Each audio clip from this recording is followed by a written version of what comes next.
Today's episode is brought to you by Create Engage, the digital marketing agency for the disruptive management consultancy. Digital marketing has moved forwards, but most consulting firms haven't.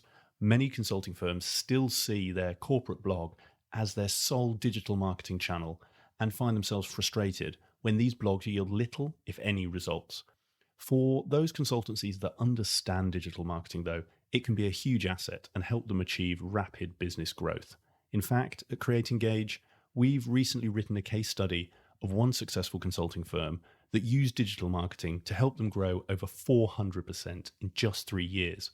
Having spent countless hours researching consulting firms and consulting leaders for this podcast, it became very clear that while some firms do digital marketing well, the vast majority of consulting firms struggle to leverage its power and don't know where to start.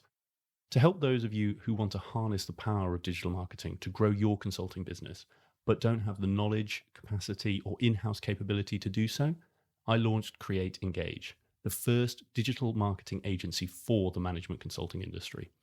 As former consultants ourselves, we understand the challenges that you face when it comes to delivering effective digital marketing that engages prospective clients and generates leads. Having worked in the industry, we understand consulting buyers, what resonates with them and what doesn't. This enables us to harness the latest in digital marketing in a way that aligns with your brand and your market positioning to attract the prospective clients that you're looking to target. We understand that each consultancy is unique and have a range of services to help you shape, implement, and sustain effective digital marketing strategies that deliver results, regardless of where you are on your digital marketing journey.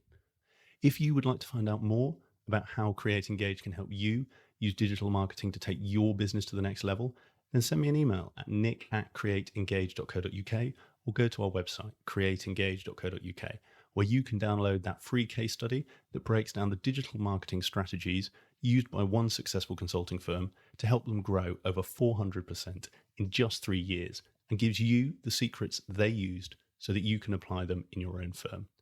If you want to outpace your competitors and stand out in the crowded consulting market, then get in touch. We'd love to help you grow your business through digital marketing. Hi, and welcome to Climbing Consulting. This is the third and final episode in our 3-part series in collaboration with Garwood Solutions and Honeycomb PS. And in today's show, it's my turn to talk about the third pillar, marketing. In times like this, you need to adapt and respond. As you are probably seeing, the traditional consulting BD approach of meeting people for coffees just isn't an option, and you have to do something different. That's where effective digital marketing comes in. In this episode, I explain how you can use digital marketing to help you respond to the current climate while setting your business up for long-term success. I take you through the exact framework we use with our clients to help them develop effective marketing strategies that deliver results and explain some of the tactics that you should be using right now to help you generate new conversations for your business.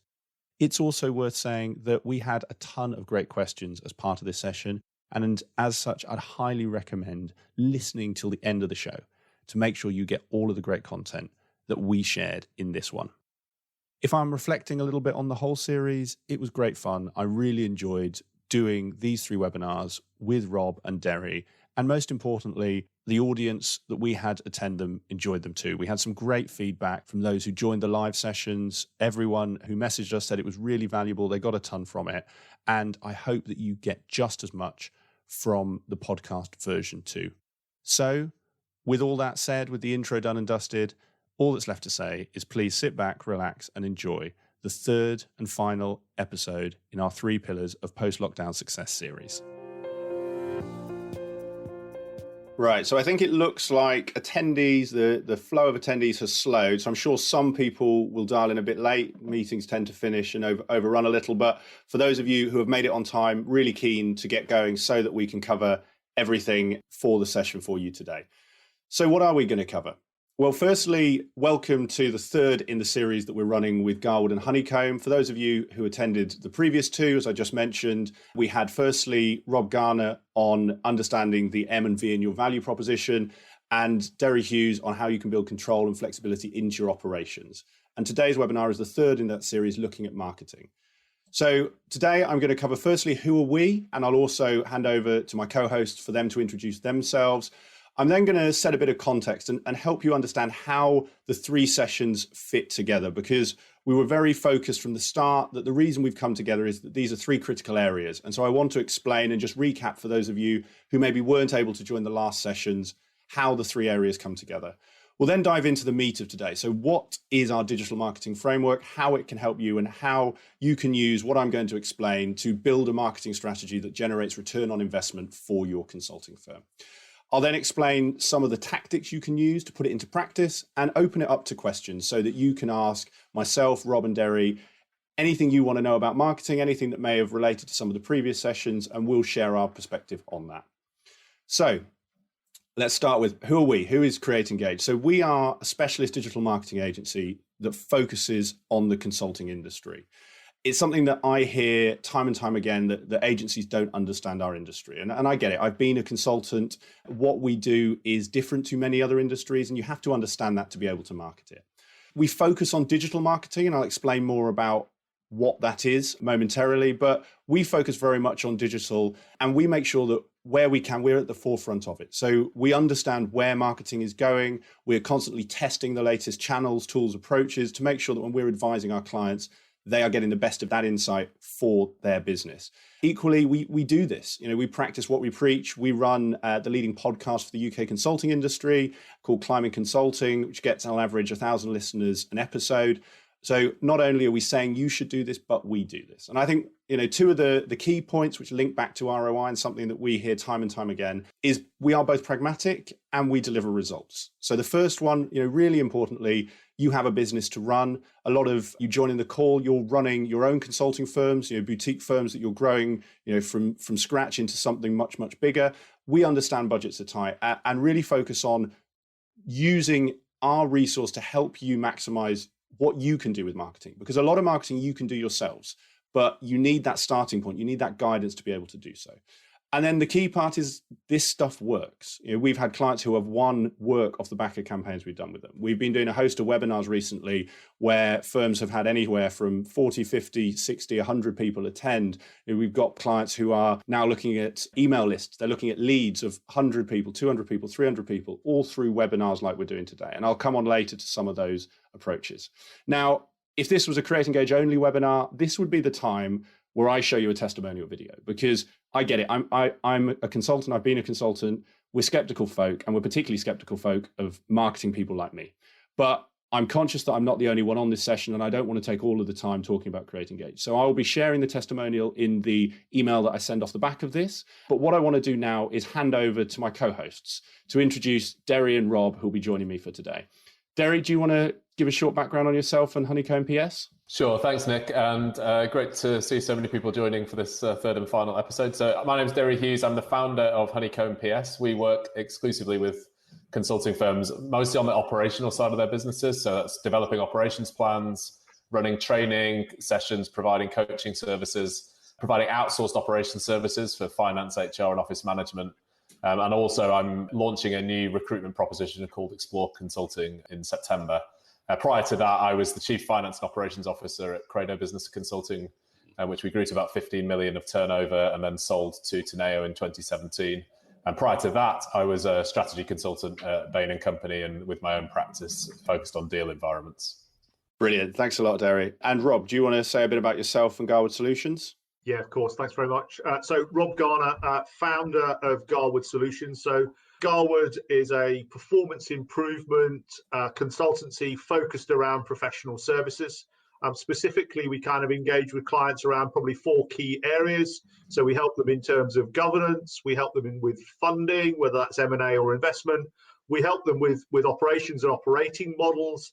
And we also have a reputation for helping organizations with successful platform implementation. So the systems to support professional services systems, and probably most notably within that kind of PSAs. For me, my background, kind of 30 years in professional services, last 20 years or so in kind of leadership roles, and most notably as a partner in KPMG, the founder of my own business, which I, with my fellow founding partner, scaled to something around the early teens. We were scaled to about 13 million before we sold it some time ago to the Tribal Group, which that then led me to become ultimately MD and Chief Executive of the Tribal Group as an education and software services business. In addition to Garwood at the moment, I'm also non-exec or board advisor on 4 scale-up businesses within professional services, ranging from classic consulting businesses through to more tech-based businesses. But that's enough. Back to you. Brilliant, Rob. Thank you. So moving on then, just to bring us back to how do these 3 webinars come together, and how does this approach, the 3 pillars, come together? So Rob, in the first session, he talked about the value proposition. You need to know what value you're bringing to the market, and which markets. Where are you strong in terms of a market sector, and how do you either transition that into other markets or bring other offerings into that market? Derry then built on that by talking about what you need to do from an operations perspective around control, flexibility. How do you build those in? And Derry also introduced his 2 key approaches, the key and the revenue flywheel. And as step 1 in the revenue flywheel, as Derry highlighted, was actually how do you take your proposition to market? And so these are 2 of the key areas you need to build to really succeed as we come out of COVID-19 and into the next year. And that's where what we're going to talk about comes in. You need an effective marketing strategy to be able to articulate that value proposition and drive that revenue flywheel. And why now? Why think about marketing at all? Because that's something that I get time and time again. And, you know, we're all consultants. We're all used to growing consulting businesses and driving revenue in a particular way. And the challenge, as I'm sure many of you are finding right now, is it's all well and good what Rob was saying about creating, and by the way, I'm saying this as someone might be skeptical. It's great saying you need a value proposition, but how do I take that to market?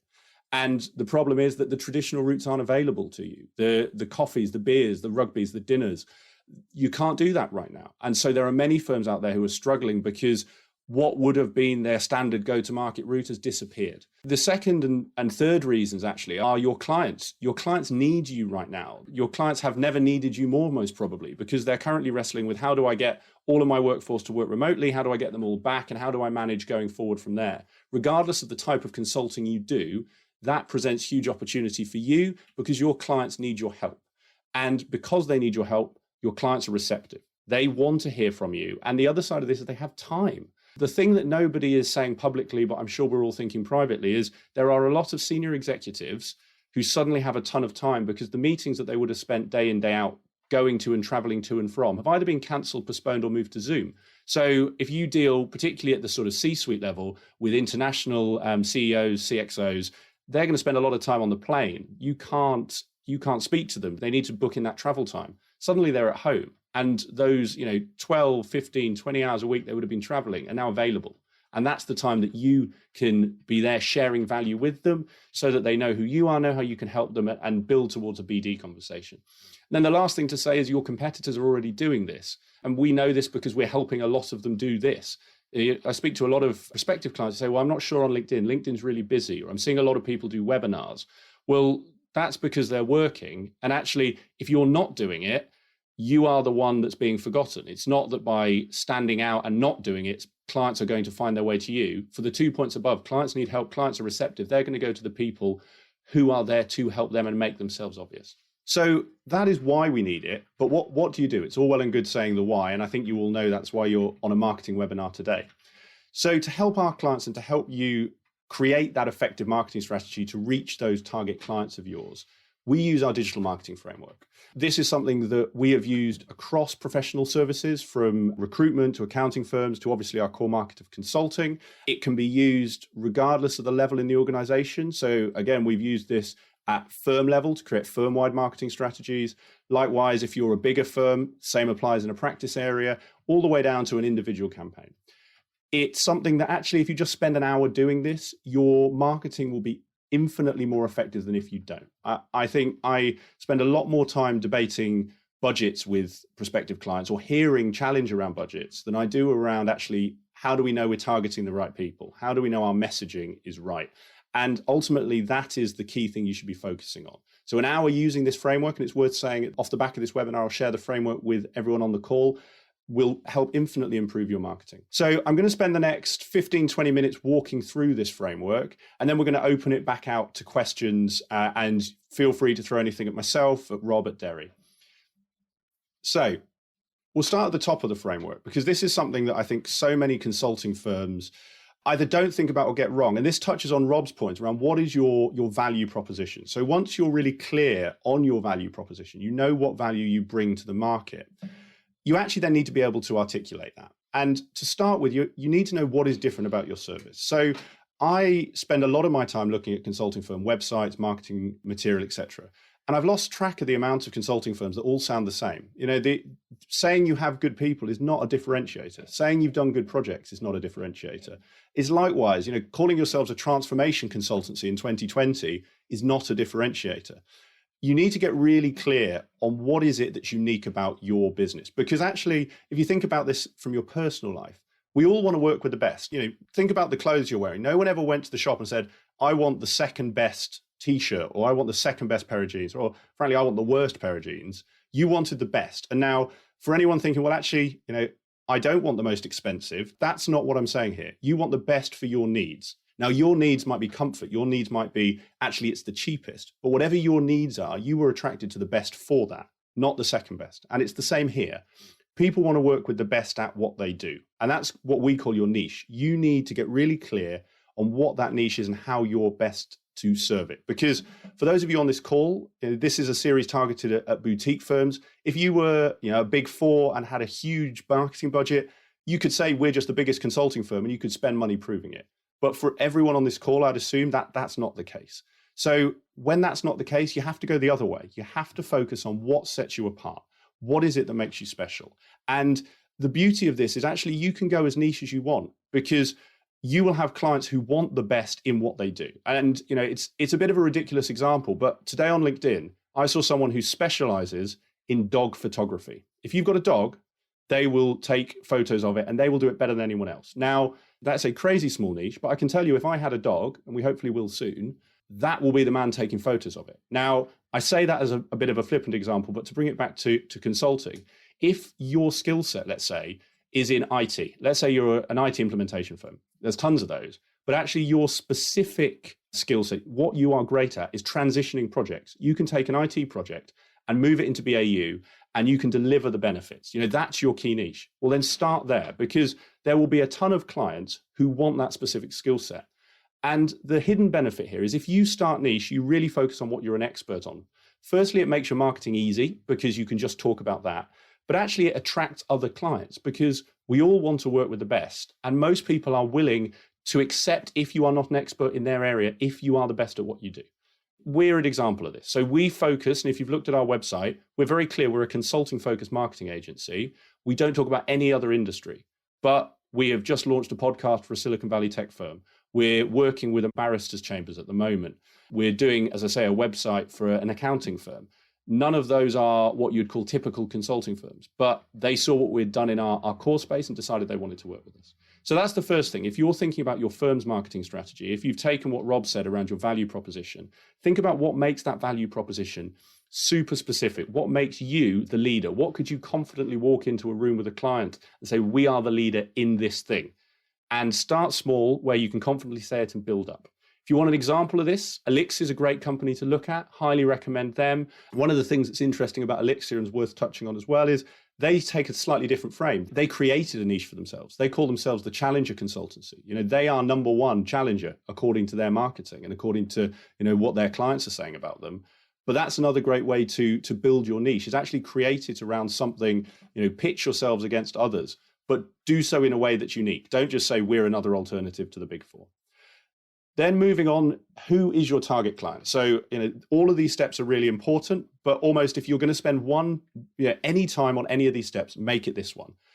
So often I hear people say, well, we sell to CEOs, we sell to COOs, we sell to CXOs, IOs, whichever target you think it is. The challenge I've got, and I welcome your thoughts on this from questions, is I've never met two CEOs who are the same. I've never met two managing partners who are the same. I've never met two consulting partners who are the same. And it's just the same with your buyers. You don't sell to grades or roles, you sell to people. And actually digging into who those people are, what is their pain points, their challenges, is what will take your marketing from just noise to something that really hits people. There is a reason that all of you have joined this session today. And part of that will be because you read the marketing and said, this is targeted at me. That was a deliberate thing. That was not a guess. And so for yourselves, for your either organization, your practice, or for your campaign, you want to do the same thing. You want to think, actually, who is my buyer? And that's both in terms of demographics, so age, role, etc., but also in terms of their psychographics. So actually, what motivates them? Are they intrinsically or extrinsically motivated? Do they, so for those of you who are less familiar with those terms, are they motivated by themselves and doing a great job for themselves? Or are they motivated by the accolades that come with success externally? Are they risk takers? Are they risk averse? These are all really important characteristics. Likewise, then, actually, the thing that will help inform your marketing is their challenges and pain points. What is it that they're struggling with? Particularly now, I mean, this is relatively easy to ascertain, but what is it your clients are struggling with? Challenges are the things that they're striving to overcome. So in a sort of sporting world, your challenge might be doing a marathon, let's say. A pain point is then something that keeps you awake at night. It's the horrible thing that you're thinking about time and time again. And this is the thing that if you can show your clients you have a solution to, they will want to pick up the phone to you. So again, just trying to stick with the sporting analogy, let's say you are training for a marathon. Your pain point is you've hurt your knee and you're now scared stiff that you won't be able to run the marathon. And now I use sort of personal examples for people because I think it's quite easy for, particularly with a large audience, a cross-sector audience, to gather. So if you're doing a marketing for people running marathons, the challenge-focused marketing may be about a plan to help people do it in their best time. The pain point might be actually, how do you avoid getting that bad knee? Or if you've got that bad knee, how do you fix it before the marathon? The last piece of the puzzle is actually understanding where those target clients fit in the buying journey. So actually, are you targeting the CXO? Are you targeting the person below them? Or are you targeting a gatekeeper? So this is always a really interesting exercise with our clients because everyone starts at CEO, but actually when you dig down, there's many successful organizations who actually do very well selling to gatekeepers. And gatekeepers are those people who maybe they're the head of a specialist area. So take process improvement. Maybe actually they're a head of process improvement who's much more of a technical focused person than they are a managerial or a sort of a decision maker, but they can influence the decision makers. And so understanding these things is really key. So you want to answer the questions that I've just outlined there. Who are they? What are their challenges? What are their pain points? Where are they in the buying journey? And you will have multiple avatars, it's worth saying. So your different target clients, there won't just be one.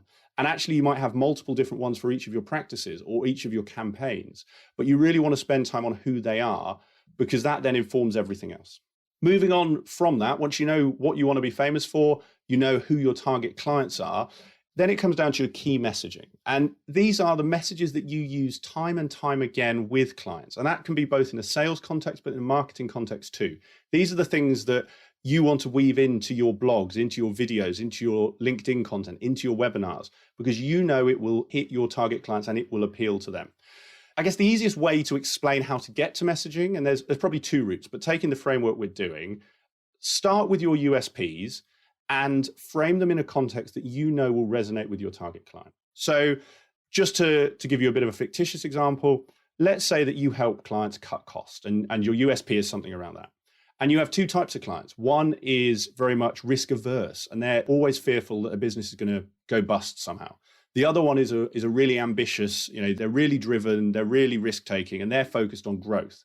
So actually, the fact you cut cost can be a benefit to both of them, just framed differently. And that's the messaging. To the risk averse person, the message is, we will help you shore up your business. To the risk taking, the sort of growth focused avatar, your message is that we'll help you reinvest this. If you get this money, it gives you a bigger war chest to go out and grow.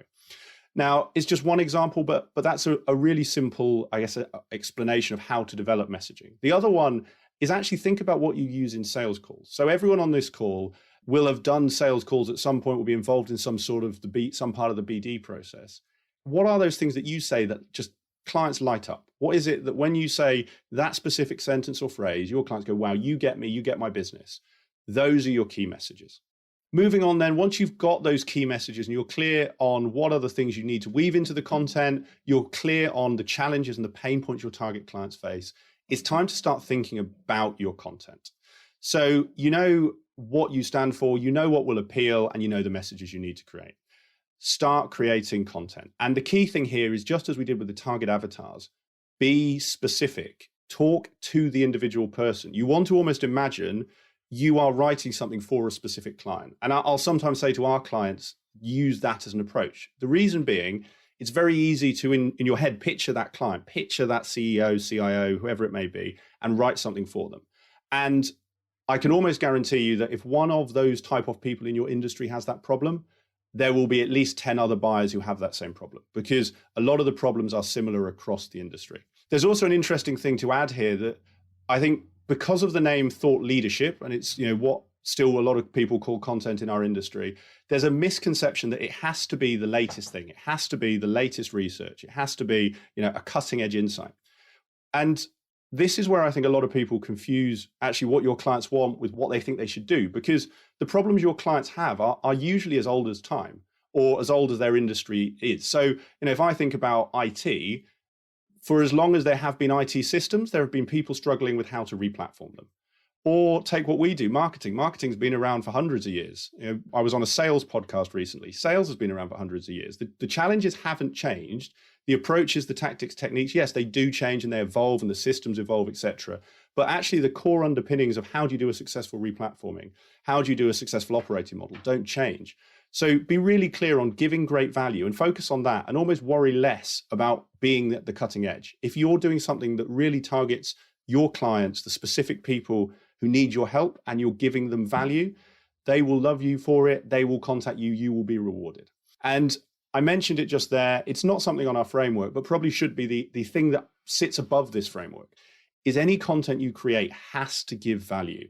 This is the other challenge that many consulting firms fall into. So the first is that they create content for no one and it's really ambiguous, or they actually create content for someone, but it gives no value. How many blogs have you read, either of your firms or other firms? You get to the end and think, well, what did I learn? It's exactly the same here. I say to our clients and prospective clients, and it seems to be something that sticks really powerfully with people, so I'll say it to you as well. If you're not giving away more IP than you are comfortable with, you are not giving away enough. The days of IP being the crown jewels of your consulting business are long gone. We'll have a debate about this a bit later, I'm sure, but what people buy from you as a consulting firm, they do buy your skills, but they buy your ability to apply that in a client context. So your unique operating model framework, it's not unique. It's the same one that's probably in every consultancy on this call. And the chances are that someone's taken it from every consultancy to the other consultancies. That is not unique. What is unique is your knowledge of your industry and your ability to apply that. Why do I say that? Is because a lot of our industry still don't realize that. And so for you to get ahead very quickly, very easily, give that away. Give away your frameworks, give away your methodology, just like we're doing on this webinar series. Rob gave away advice that you'd probably be paying thousands of pounds for. Derry did the same. Here I am, this framework, we regularly sell to clients the workshop to deliver this for thousands of pounds. And we're giving it to you free. We're giving you the detailed explanation here for free. This is what you need to do. If you are not giving away this level of content or better, then you are not giving away effective content that's going to get you what you want, which is the people inquiring, is going to get those conversations, etc.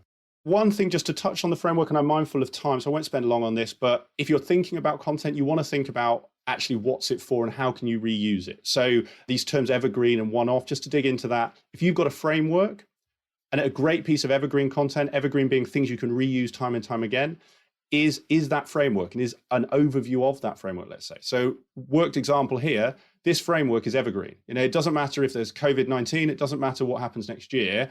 This framework we can use for a number of years. Likewise, the ebook on our website that many of you have downloaded, that is something that we can use for a number of years. That said, there's also one-off content, which is highly specific things that once it's done, you can't reuse. So if it's COVID-19 related, it will run out in a few months. Now, you want to have a mix of those, but you always want to think, how can you create more evergreen content? Because it's much easier to create one-off content off the back of it. To that point around time, I'm actually going to jump planning and creating content, because this gets into the weeds of how do you do it, who's going to do it, what's the best resource, and what's the most cost-effective route for it. So I'm going to leave that. But I think particularly in a time like this, where some of you may have benches that you're sort of looking at thinking, well, what can they do? This is a great opportunity for your benched resource to be creating content. And if they're currently not, they're currently working on a new proposition, I would be refocusing them on content. One day of one person's time, I can send you a deck actually, and there's a great deck by Gary Vaynerchuk to create 64 bits of content in one day. I can send you that and you can do that. So if you're on the bench, or you've got someone on the bench right now, or if you're not on project, I know we've got some independents on the call, take that pack and actually just work through it and create 64 bits of content. And that gives you 2 months worth of content if you're putting one piece out a day. The last piece of the framework then, and this is a really important piece that many get wrong, is the amplification of content. Having great content is one thing and is a really good thing. But if you don't let your target clients know it's there, if you don't shout about it, they're never going to find it. And this is again to that point around LinkedIn being busy. It is.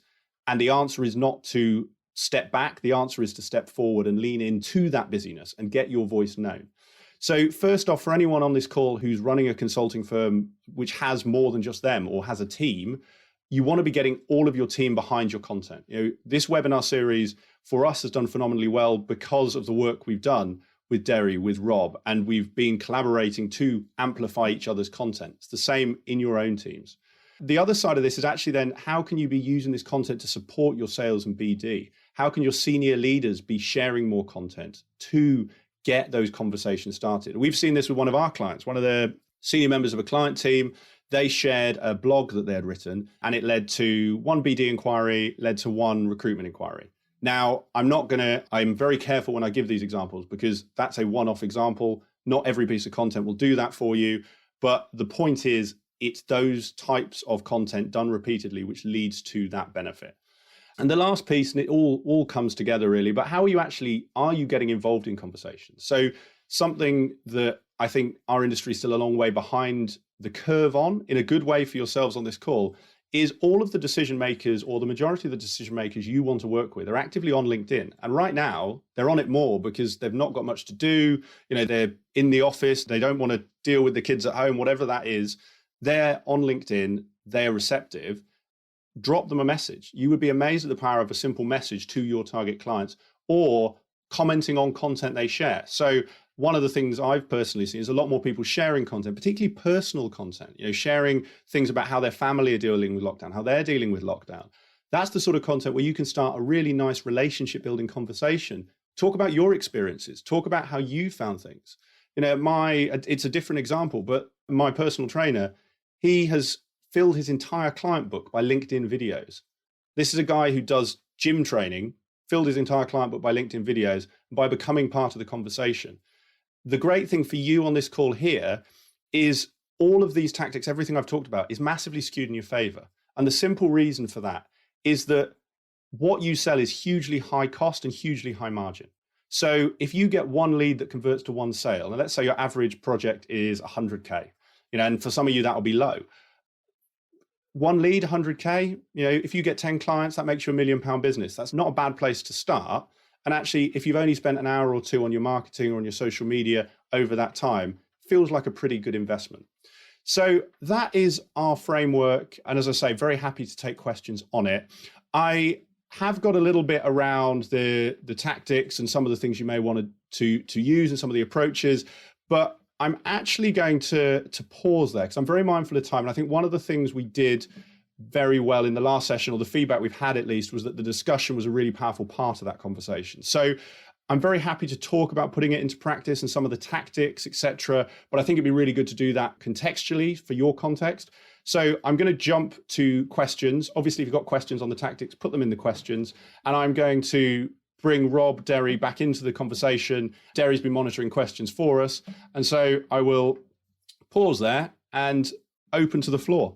Fantastic. Thank you, Nick, for doing that. A few minutes for people to send some questions in. We have already got some questions, but keen to make sure everyone gets a chance to ask.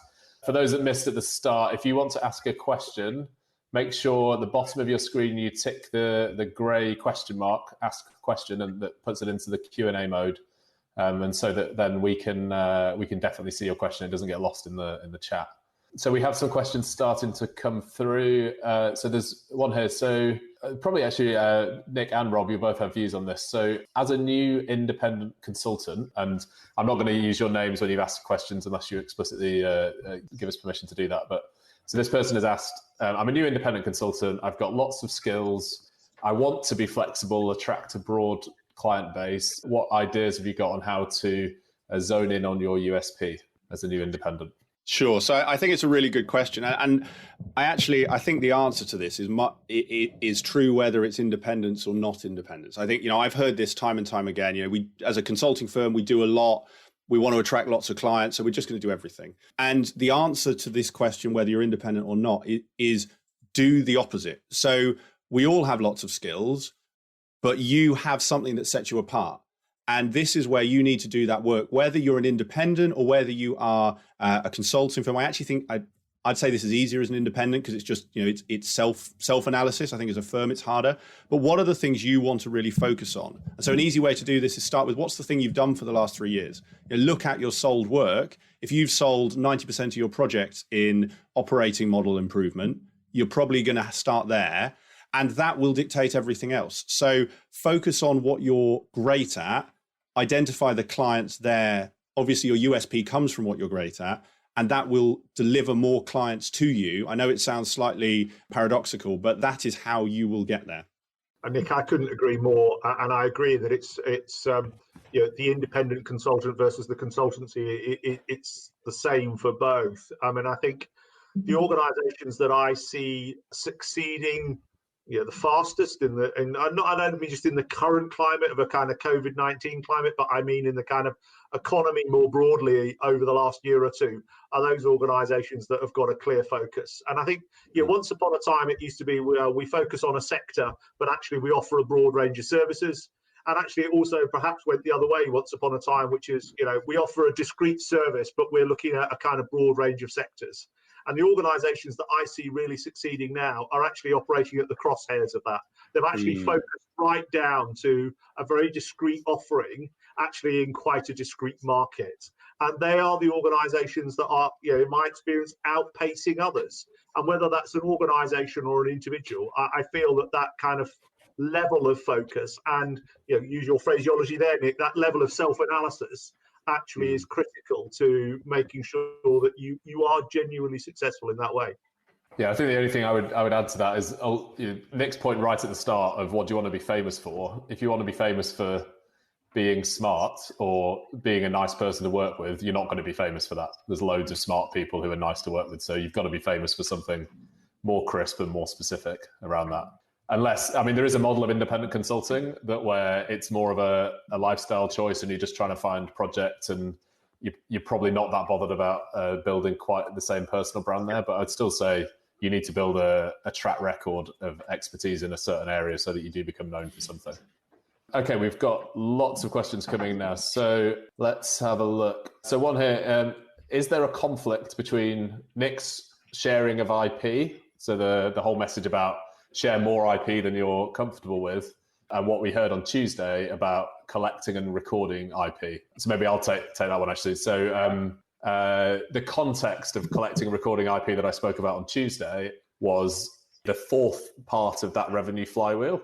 And that building IP and collecting that IP was one of the big purposes of that was to win work. So no, I don't see a conflict at all. I think that it's an important first step is to collect and record and enhance and then externalize your IP so that you can win further work off the back of it. It's a critical part of the process. Yeah, completely agreed. And I think this is the nice thing about doing a series together, isn't it? And thank you also to the person who asked for joining us for the series, because that this is what makes these interesting. And just echo what Derry said.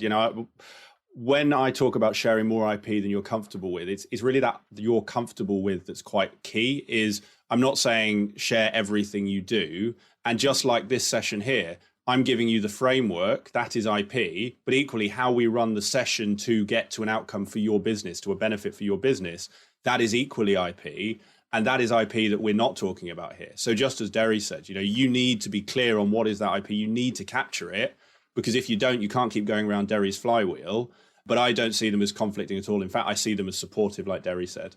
Great. So a couple of related questions actually that I'll draw together in the interest of time. So these are around content and the volume of content and consistency of content. So one question is, can there be too much content? We're very active, but is it possible that we hit saturation and actually start to provide too much that just gets irritating for clients? And the other is, we're doing a lot, we're putting a lot out there, but a lot of different people in the team are putting it out. And how do we make sure that we're consistent in that as well? Sure. So I think they're good ones to tackle together. So the first one, I take this to a really personal example. We'll all have been in this situation. So I don't look to some sort of science about how many views and stats. I just say, look, you've been to a dinner party or a drinks party, or you've been around a group of people in a large forum, and we've all met that person that you didn't know before at a party, and you spend the whole night talking to them. Let's say the party is 5 hours. You spent 4.5 chatting to someone because you really connected. Likewise, we've all been to a party, you spend 5 minutes with someone, and you're excusing yourself to go to the loo, you're making excuses, you're sick of them. And so that's where the same analogy holds with content. Is I'm yet to see a consulting firm where I think, bloody hell, they're doing too much of this, because our industry is so far behind many in B2C who are just exponentially doing more content. But the key point is, if you are doing content that is high value, giving value and targeted at your target clients, there is no such thing as too much. If you are doing content that is just sales messages, it doesn't actually add any value, then any is too much. So I've seen a lot of LinkedIn posts about, we at this firm do this great thing and we can help you, call me. If you've got any of those, get rid of them, because that's not going to help anyone. Likewise, the blog on a topic that doesn't actually give any value isn't going to help anyone. But if you're creating value-giving content that talks to your audience, just keep going. I'll pause there, Derry, Rob, before we go on to the second question. Any sort of builds on that? I would reiterate it. I think for topics that I am personally very engaged in, I will consume anything that I can get on that topic. So if your clients are engaged in what you're providing them, they will consume that content and they'll want more of it. So I think most people are a long way off too much content. And also it makes you memorable. So even if you get somebody that is hitting your spam box a lot in your email, you'll remember their name. So it makes you memorable if you're putting out a lot, and if you're not putting out very much, no one will remember you. I think it's back to the point that you made, Nick, in passing. It's about the value. It's about the value of the content, and okay, perhaps sometimes that's a little hard to judge, but I think actually striving for the highest quality content that you can put out, there then is no kind of conflict with it being too much, because actually you're creating a conversation and you're creating an opportunity actually for others to have a conversation as well. And I think much better to be talked about in that context than in the sales message context, as you put it. And I think it's about striving for value. So if you're confident that your content has got value, then I don't think there is no concept of too much. Yeah, and you actually, Rob, you mentioned there, and it's probably something just to flag, particularly for the person who is independent here, but it's critical for anyone actually, is great value content doesn't just necessarily have to include you. Like you said, Rob, actually being the conduit. So the podcast that I run, that is a conduit to great value from guests, just like this series. It's a conduit to each of us and our respective networks. So that's another option. Derry, sorry, Derry, recap. The second question was about... So it's about, if you're doing that volume of content, then how do you make sure you've got consistency when you've got multiple people in the team putting that content out there? Yeah, and this is a really good question. And for some can be a hard and fine balance. And it really depends on scale, where you are in your marketing maturity. So without making some assumptions, I'll sort of just say some of the key tenets. So the first and foremost is, it's great if you've got multiple people in your team creating content. That's brilliant, and don't restrict them by your corporate guidelines, should we say? And I'm using that as a loose term because there's a lot of complexity in there. So please don't ask me questions about that. I'm happy to answer them later, but it's very contextual. But what I mean is, I've seen consulting firms where every blog has to go through the marketing function turn it into that sort of horrible third person language where you talk about companies and our view. Today's world is about your people. So if your people want to create content, let them. And actually, the quirks are what people like. There will be some of you on this call who like Derry. There'll be some of them who like Rob, and there'll be some of you like me. And that's what we want to draw out for your firm, those personalities. To the point around actually, how do you bring that together in a unified front? Is do what I've just talked about, what I've spent the last half an hour sharing with you. Because the biggest challenge around consistent content is having clarity on the start, on the direction. If everyone knows where you're going, it's a much easier conversation to have. The challenge often happens where people don't have that direction, so they create what interests them. I'm passionate about, operating models. I'll write about operating models. Rob's passionate about strategy. He'll write about strategy. Derry's passionate about operations. He'll write about operations. Whereas actually, if you know your marketing strategy and everything I've described is focused in a specific way, you can challenge your team and say, look, we need some content that speaks to this avatar about this thing. Can someone do it? Or can you think about that? And so that's how you get your content pushing in the same direction. But in terms of style, as long as it's not detrimental to your brand, so really as long as no one's swearing, they look respectable, that's pretty much the minimum bar, or that's probably actually the bar you need to worry about. After that, let them be themselves, let them talk in the voice that represents them, because clients will be drawn to it. I'm interested, Derry, Rob, your take on that. I'm not sure I've got much to add. I think this is core business for you, and a very eloquent answer. What I was actually going to pick up is we've just had a kind of supplementary question come in relation to our kind of earlier answers, sort of saying yes but, and the yes but was about the content and the volume of content, I think, and saying about retaining core ethos and values and not destroying your brand. And you actually picked up on sort of the brand element in your answer to the last question, and it kind of just prompted me to highlight on that question. I mean, let's throw that back to you, Nick, in the first instance, but yeah, I think probably both of us will have, both Derry and I will have views on that too. Yeah, and this is why I think this is, maybe we'll do a webinar, chaps, where we just do a Q&A and let people just fire questions at us, because this is what makes them fun. And it's the right challenge. You have to care about your brand, you have to care about your ethos and your values. So I'm not diminishing that at all.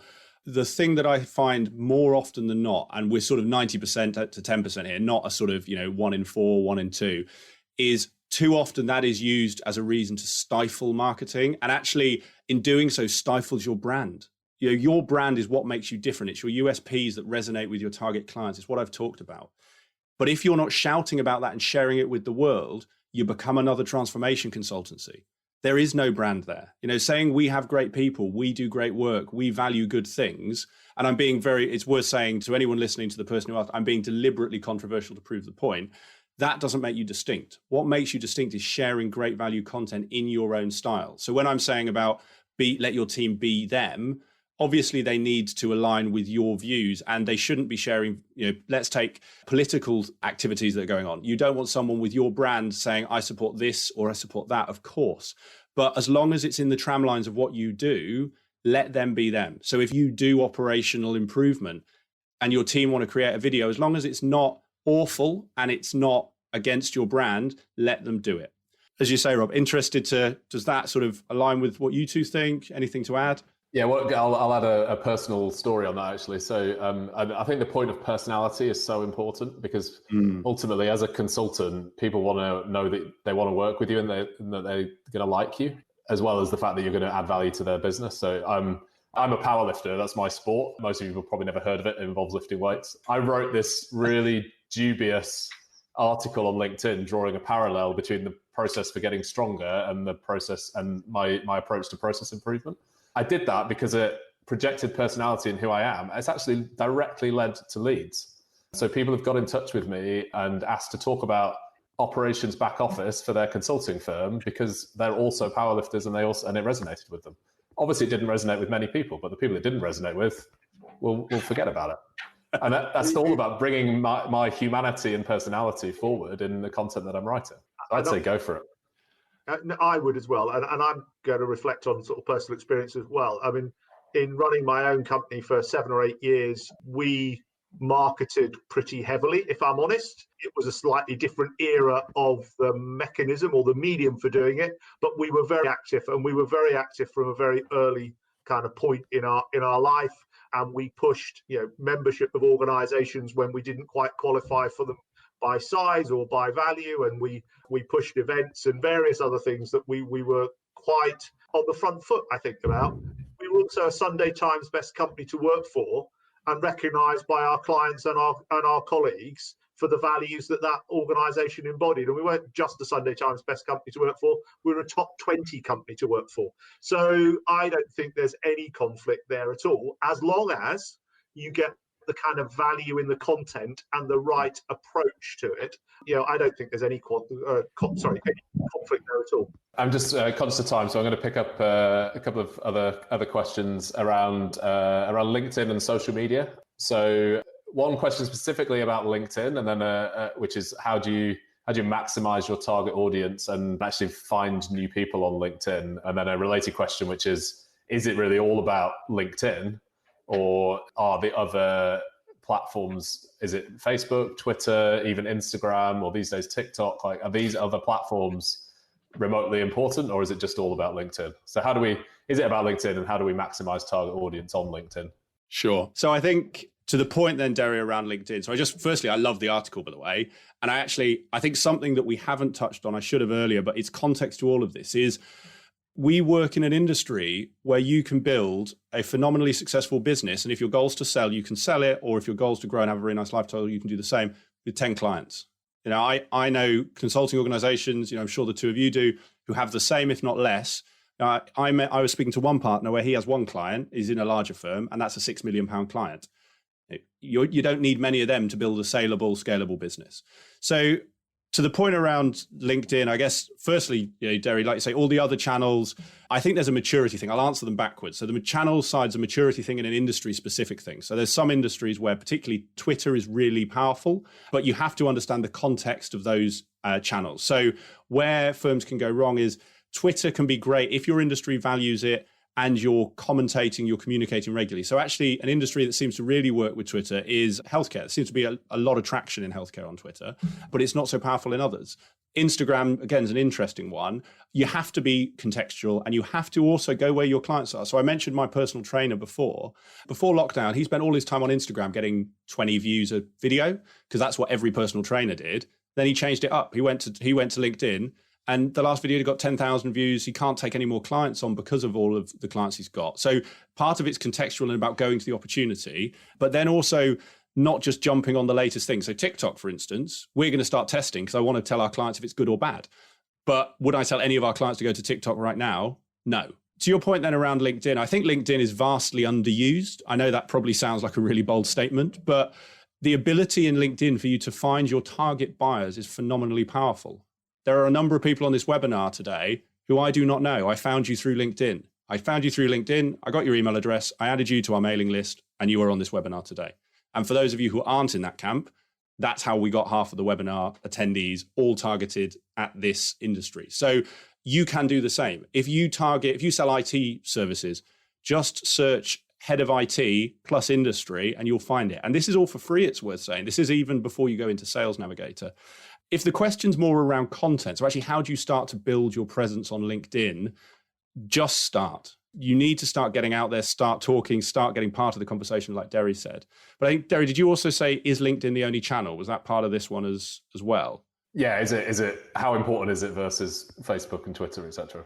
Got you. So I'm going to answer it slightly differently, which is how important is it compared to, I guess, non-social media channels? And I think that's where I'd be saying, I get what people say when is LinkedIn the only thing? Well, no, you should be looking at, I'd actually say less the social media, more the other sort of more traditional channels. So email still works very well.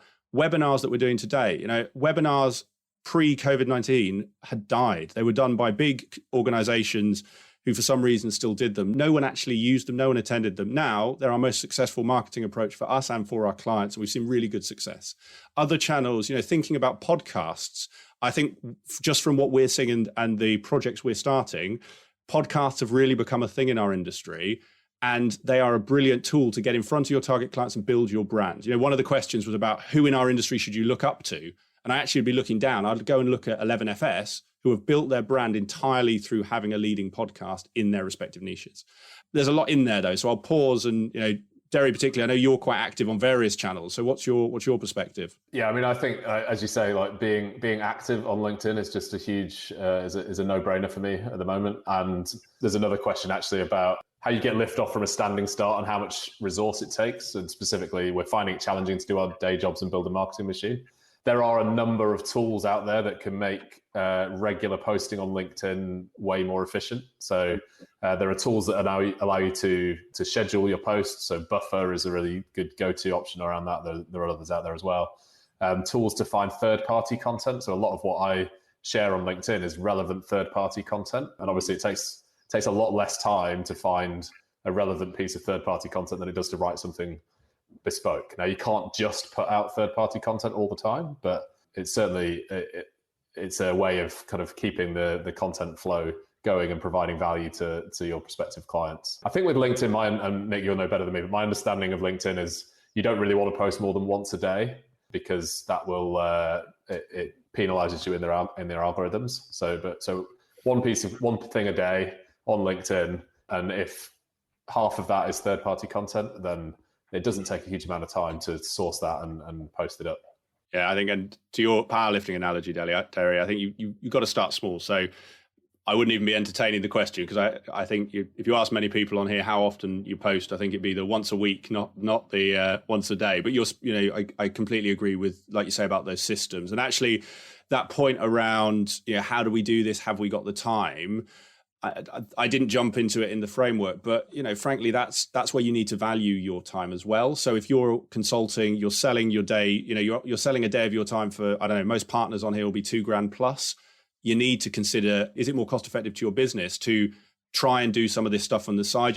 Tools like Buffer, I mean, we use Hootsuite. They're great for scheduling content so you can batch it. But are you better off going and selling another day of your time, or trying to land a $100K or £1 million deal, or are you better doing marketing? So we haven't really touched on that resourcing. We did a bit on Derry's webinar, which you can watch back. But seriously, think about, if you do believe in the power of marketing, put some time and money and, to be honest, resource behind it. And then you decide whether that's internal resource or you decide whether that's an external agency. But side of desk doesn't work. And I won't, because it's unfair on them. But I've got a list as long as my arm of organizations that have said they can do this side of desk, and 6 months later they've moved no further forwards. All right. I think we've probably got time for one final question. So there's one here, which is thinking about the bigger firms that have been successful in growing, kind of mid to large size consulting firms. Are there any that you guys would call out as having really nailed marketing cut through and really kind of nailed this whole approach in terms of a predictable flow of leads coming from their marketing activity? Yeah, so I think the first one to say is, I get the obvious one, and the jury's out about whether it appeals to clients or just fellow consultants. But ultimately, what McKinsey do is the blueprint for this. And now no one has the research or the the resource that they do, but the principle is what you should be following. Putting out useful things on a regular basis will get you those results. As I say, I tend to look at the smaller firms who have grown quickly as opposed to the big firms, for the reason I said, which is firstly our target clients are that end of the market. But also I think that's where you see the disruption, you see what is going to be at the big firms in 5-10 years time. So smaller firms have been doing podcasts longer than big firms. They've been, places like PwC now do a number of them, but I always look at the likes of 11FS because I feel that they are more relatable to those people on the call. So for the person asking, I would be, if you are dealing with mid and big size firms, I wouldn't be saying, look over there at EY or Oliver Wyman. I'd be saying, look at these guys, because actually they're your competitors. And that's not me making it up. Harry Gaskell, who I had on the show, is number 2 in EY in the UK. He said his number one fear was not actually their bigger competitors. It was their smaller competitors nibbling away. I think he used an analogy. It's not one big bite. It's lots of nibbles of their lunch. And so that's where, for those of you on the call for relevance, but also if you're selling to those businesses, I wouldn't entertain that side. I'd say, look, these are the small firms, the Elixirs, the 11FSs. They're really tearing it up. You need to be like them. But as I say, interested, the two of you work with a number of firms as well. Any names spring to mind for you? Not specifically names, I have to say. I think your knowledge of the kind of marketing side, and we can all name the sort of fast-growing, rapidly advancing businesses, and you make an assumption that they've actually nailed marketing because that's part of it. Although I'd have to confess to not knowing whether that is true or not in many instances. But you can think of some kind of organisations in that category. I was just reflecting on what Harry had said to you, in fact, and I would say that's having run large and small organisations, that is absolutely the case. So having run large organisations, we were constantly looking at the kind of smaller aspirant organisations that were challenging us and the high growth organisations amongst it. Having run a global software and services company in education, that's exactly where our challenge came from. It didn't necessarily come from the established firms alongside of us. Equally, having run a startup, more than one startup, actually, our ambition was to make ourselves a nuisance to the bigger firms. That's part of your objective in terms of how you structure your business and the way you take it to market. So, I very much support what Harry was saying in that, though. Brilliant. Well, I'm very conscious of time, and I know we're now just overrunning a minute. So I think, chaps, we're going to have to draw it to a close there. So for those of you who have joined us for the session and for the series, it's worth saying thank you very much. And we really appreciate you making the time for this. And to everything I've said today, I hope that this session has given you a ton of value. I know I got a ton of value from the previous 2 sessions, and I hope you did too. In terms of follow-up, I will send through the slides for this. I'll send through the recording. I'll send through the framework. I'll also send through the recordings from Rob and Derry's session as well, along with all of our contact details. So if you want to get in touch with any of us, you want to dig into anything more here, you want to pick up on any of the questions, feel free. And otherwise, thank you very much and all the best for the rest of your week. Thanks. Thank you, everybody. Thanks, chaps. Bye. I hope you enjoyed today's episode of the Climb in Consulting podcast. If you did, I would be very grateful if you could leave a review on iTunes, Stitcher, or your podcast platform of choice, whichever one you may be using. And please also share this with anyone that you think could benefit from hearing today's interview. If you want to get in touch or give me any feedback about the podcast, please feel free to drop me an email. It's nick@climbinconsulting.com, and I look forward to hearing from you.